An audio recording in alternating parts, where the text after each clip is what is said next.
Hello everyone, तुमच्या सर्वांचे आस्वाद रेसिपीजमध्ये मी अमृता पुन्हा एकदा मनापासून स्वागत करते।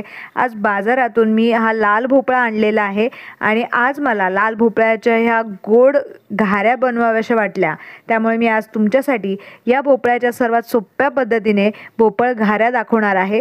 तर मी भोपळा धुवून बिया काढून अशा पद्धतीने कट करून घेतलाय। तो कुकरला एक शिट्टी लावून असा छान मस्त शिजवून घेतलेला आहे।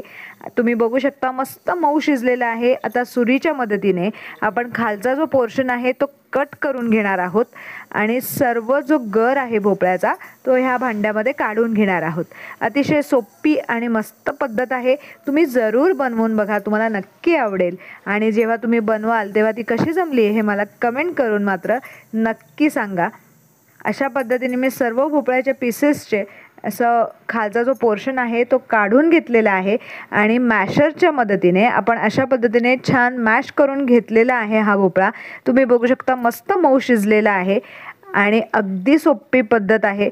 आता हा मॅश झालेला लाल भोपळा आपल्याला थोड्याशा तुपावरती परतून घ्यायचा आहे। तर इथे मी गॅसवरती एक कढई ठेवली आहे, त्यामध्ये साजूक तूप घालून घेतलं आहे आणि हा जो भोपळ्याचा गर आहे तो आपण ह्यामध्ये साधारण 2 मिनिटं छान परतून घेणार आहोत।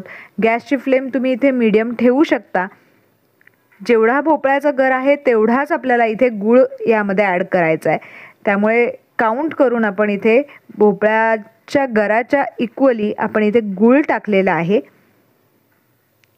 गूळ छान एकत्र होईपर्यंत आणि ह्याच्यातलं पाणी आटेपर्यंत आपल्याला गॅसची फ्लेम मीडियम टू हाय ठेवायची आहे। यामध्ये आपल्याला थोडीशी वेलची पूड घालून घ्यायची आणि सतत हलवत आपण हा भोपळ्याचा गर आहे गुळामध्ये शिजवून घेणार आहोत। थोडंसं मीठही मी घातलेलं आहे। आपण हलवून घेऊयात आणि मस्तपैकी भोपळ घाऱ्या काही मिनिटातच अगदी मोजक्या साहित्यात बनणार आहेत, तुम्हाला नक्की आवडेल। गॅसची फ्लेम मी मोठी केलेली आहे आणि तुम्ही इथे बघू शकता जवळजवळ सर्व पाणी आटलेलं आहे आणि मस्त हे सारण आपलं जे आहे ते तयार झालं आहे। आता एका परातीमध्ये हे सारण घेऊयात, म्हणजे थंड करायला ठेवूयात आणि त्याच्यानंतर बाकीचं साहित्य आपल्याला ह्यामध्ये ॲड करून घ्यायचं आहे आणि भोपळ घाऱ्या बनवून घ्यायच्या आहेत। यामध्ये आपण थोडीशी खसखस घालून घेणार आहोत आणि इथे मी अर्धी वाटी बारीक रवा यामध्ये ॲड करणार आहे। त्याने पुऱ्या ज्या आहेत त्या खुसखुशीत बनतात, खूप छान टेस्ट येते। आता हे जे सर्व साहित्य आहे रव्यामध्ये ॲब्सॉर्ब होण्यासाठी आपण हलवून ठेवूयात आणि त्याच्यानंतर आपल्याला यामध्ये गव्हाचं पीठ ॲड करायचं आहे। पीठ लागेल तसं ॲड करायचं आहे, आपल्याला इथे पाण्याचा वापर अजिबात करायचा नाही आहे। तुम्हाला माझ्या रेसिपीज कशा वाटतात हे मला कमेंट करून सांगायला अजिबात विसरू नका। इथे थोडंसं मऊ वाटतं आहे, त्यामुळे मी राहिलेलं गव्हाचं पीठही यामध्ये ॲड करून घेते आहे आणि हा गोळा जो आहे तो मळून घेणार आहे। अगदी हलक्या हलक्या हाताने आपल्याला हे एकत्र करून घ्यायचं आहे आणि छानसा गोळा तयार करून घ्यायचा आहे। सुंदर रंग आलेला आहे, तुम्ही बघू शकता मस्त घाऱ्या बनणार आहेत।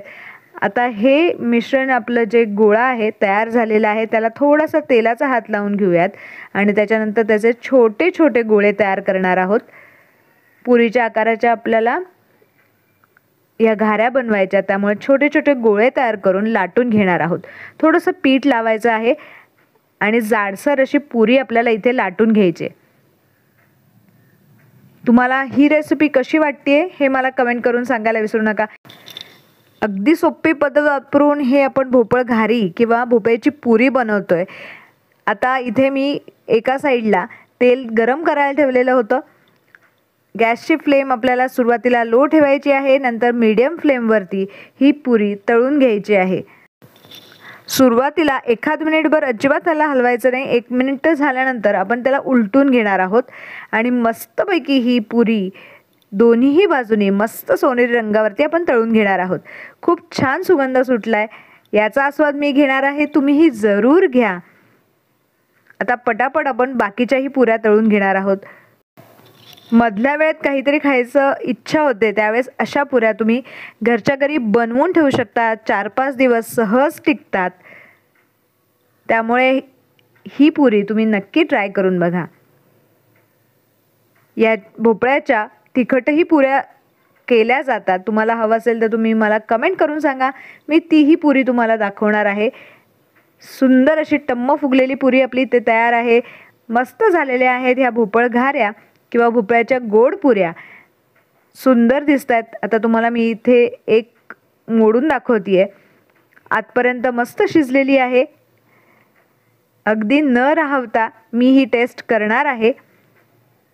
सॉफ्ट ही झालेली आहे. आहा, खूपच छान झालेली आहे.